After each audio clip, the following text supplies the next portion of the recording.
हमने देखा था कि अकीरा अपने दोस्त केंचो को बचा लेता है और फिर दोनों एक बिल्डिंग की छत पर ही डेरा डाल लेते हैं। अकीरा एक ज़ॉम्बी गेम खेल रहा था, वहीं केंचो उनके लिए खाना बनाता है और घर पर कैंपिंग करना भी अकीरा की लिस्ट में था। इसके बाद अकीरा खाना खाने बैठता है, जो कि उसे बहुत टेस्टी लगता है। अकीरा केंचो से कहता है कि उसे तो सब कुछ आता है, इसीलिए वो इतना पॉपुलर है। जिस पर केंचो कहता है कि सबको खाना बनाना तो आना ही चाहिए, शायद इसीलिए तुम अब तक सिंगल हो। केंचो की ये बात से अकीरा बहुत गुस्सा होता है और कहता है कि वो आज ही एक लड़की पटा के दिखाएगा। फिर वो दोनों छत से नीचे देखते हैं कि नीचे तो कोई भी जिंदा इंसान नहीं था, तो लड़की तो बहुत दूर की बात है। इसके बाद केंचो अकीरा की बकेट लिस्ट पढ़ने लगता है कि उसे एक एयर होस्टेस के साथ डिनर करना है। केंचो को ये चीज नामुमकिन सी लगती है और वो ये भी देखता है कि अकीरा ने सिर्फ नंबर 33 तक ही लिस्ट लिखी थी। अब केंचो भी अपना सपना इस लिस्ट में लिख लेता है कि उसे एक स्टैंड अप कॉमेडियन बनना है। अकीरा उसे रोकते हुए कहता है कि ये उसकी लिस्ट है और अब उसे भी यह काम करना पड़ेगा, जिस पर केंचो कहता है कि वो दोनों साथ में इस लिस्ट को कंप्लीट कर सकते हैं और अगर अकीरा नहीं आता तो केंचो उस लव होटल में ही मर गया होता, इसीलिए अब वो दोनों ही इस लिस्ट को पूरा करेंगे।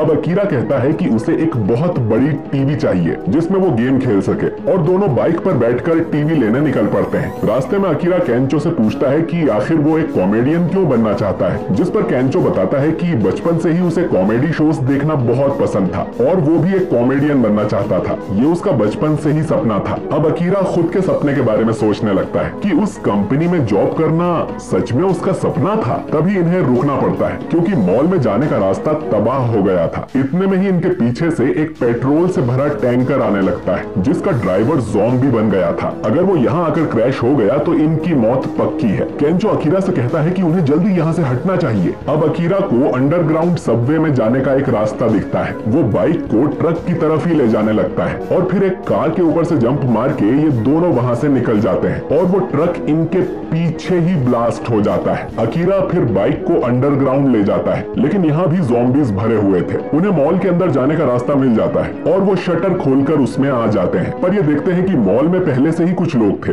यहाँ 3 लड़कियां और एक आदमी था जो इन दोनों से पूछते हैं कि कहीं ये इन्फेक्टेड तो नहीं है, और ये सब बुरी तरह से डरे हुए थे क्योंकि चारों तरफ से ज़ॉम्बीज ने इन्हें घेर लिया था। केंचो बोलता है कि वो लोग एक स्टोर के अंदर हैं। इससे अच्छी बात क्या होगी क्योंकि यहाँ पर उन्हें खाने की कमी नहीं होने वाली। अब ये लड़कियां खुद को शांत करने के लिए बियर पीने लगती हैं और बाकी सबके लिए कुछ खाने को भी लाती हैं और ये सभी एक जगह खाने के लिए बैठ जाते हैं। फिर अकीरा और केंचो को रियलाइज होता है कि यही तो उनकी लिस्ट में लिखा था, लड़कियों के साथ डिनर करना। इसके बाद ये एक दूसरे को अपना नाम बताते हैं। वहीं वो आदमी बस डरा हुआ था। इन लड़कियों के नाम थे रीका, माकी और यूकारी। ये लोग आगे बताती हैं कि फ्लाइट से ये जापान में लैंड हुई ही थी कि ये पैंडेमिक शुरू हो गया। ये सुन दोनों चौंक जाते हैं क्योंकि ये तीनों लड़कियां एयर होस्टेस हैं और इनके साथ डिनर करने का अकीरा का सपना पूरा हो रहा था। अब अकीरा इनमें से एक लड़की को पटाना चाहता था, वरना पता नहीं ऐसा मौका फिर उसे कब मिलेगा। लेकिन उसे समझ ही नहीं आता कि वो बात कहां से शुरू करे क्योंकि स्कूल टाइम तक तो वो स्पोर्ट्स में बिजी था और उसके बाद जॉब करने में। अकीरा अब हिम्मत करके उनमें से एक लड़की यूकारी के पास जाता है और उससे सीधा यही पूछता है कि उसका कोई बॉयफ्रेंड है या नहीं। अब ऐसे टाइम पर यह सवाल सुनकर यूकारी को अच्छा नहीं लगता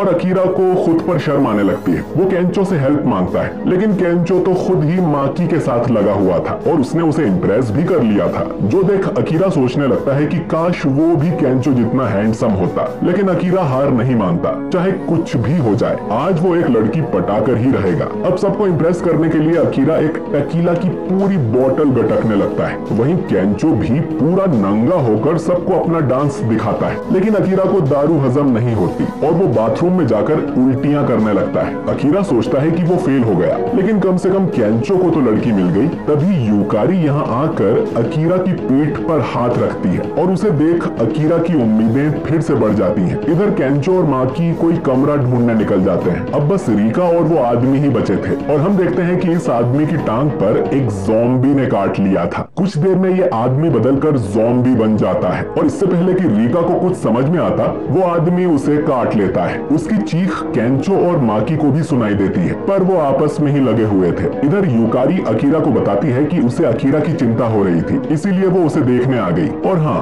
उसका ऑलरेडी एक बॉयफ्रेंड है और उसे उम्मीद है कि वो अब तक जिंदा होगा। ये सुनकर अकीरा का सपना फिर से टूट जाता है, लेकिन इसका मतलब है कि यूकारी को उसकी सच में चिंता थी, यानी कि वो एक अच्छी लड़की है। इधर जब केंचो नीचे आता है तो देखता है कि रीका एक ज़ॉम्बी बन चुकी थी। वो सीधा केंचो पर अटैक करती है। केंचो तो उससे बच जाता है, लेकिन नशे में होने के कारण माकी नहीं बच पाती और रीका उसे काट लेती है। रीका फिर से केंचो पर हमला करने आती है तो केंचो पास में पड़ा बैग रीका के मुंह पे मारता है और वो शांत हो जाती है। केंचो उसे मारने के लिए सॉरी बोलता है, लेकिन फिर उसे ध्यान में आता है कि वो आदमी कहाँ पर है। इधर अकीरा और यूकारी आपस में काफी बातें करते हैं। यूकारी बताती है कि उसकी जॉब भी काफी थका देने वाली है, लेकिन फिर भी पैसेंजर के लिए वो जॉब करती रही। लेकिन एक दिन एक ओल्ड मैन ने उसे भला बुरा कह दिया था, जिसका उसे बहुत बुरा लगा था। लेकिन ये उसी की गलती है कि उसे लगा कि ये जॉब बहुत शानदार होगी। अकीरा बताता है कि उसे भी अपनी जॉब शुरू में शानदार लगी थी, लेकिन असलियत बिल्कुल अलग थी और अब उसे एहसास होता है कि ये काम करना तो कभी उसका सपना था ही नहीं। और अकीरा उससे कहता है कि